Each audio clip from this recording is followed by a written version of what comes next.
ಮಾವ ಅತ್ತೆ ಈಗ ನಿಲ್ಲಿ.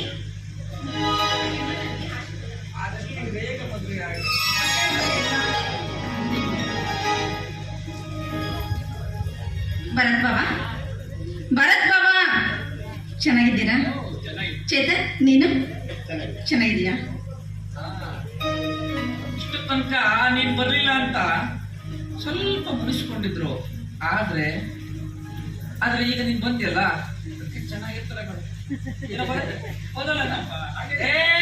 ಮಾವ ಮಾವ ನೋಡು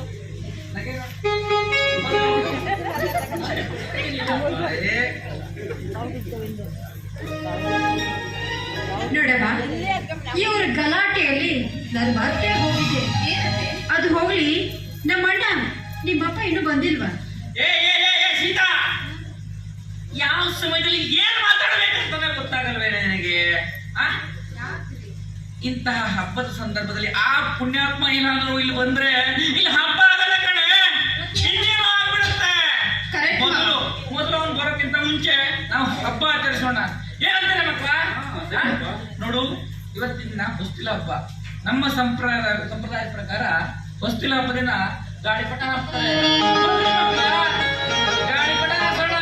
ಮಾವ, ನೀವ್ ಹೇಳಿದ ಮಾತು ಸತ್ಯ ಮಾವ. ನಮ್ಮ ಅಪ್ಪ ಕಾಳಿಂಗಪ್ಪ ಏನಾದ್ರೂ ಇಲ್ಲಿಗೆ ಬಂದ್ಬಿಟ್ರೆ ಈ ಸಂತೋಷದ ಸಮಯವೆಲ್ಲ ಹಾಳು ಮಾಡ್ಬಿಡ್ತಾನೆ. ಅವನು ಬರೋದ್ರೊಳಗೆ ಹಾಡಿ ಕುಣಿದು ಸಂತೋಷವನ್ನ ಮೊದಲು ಪಡುತ್ತಾನೆ.